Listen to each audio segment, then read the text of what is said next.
Hello mga ka-amazing! This is your amazing Jeju or amazing Roy in Jeju. Dito na naman po tayo sa mahiwaga kong vlog. Ewan ko lang kung hindi kayo matutulala sa sobrang ganda ng ating isla for today's video. Of course, araw-araw naman napakaganda.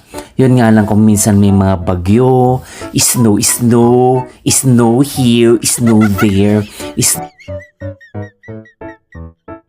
ganon. Basta yun, ang hirap kasi. Tapos yun, dito kami sa AWOL, Jeju. Yan. Ito yung kilalang isa sa mga kilalang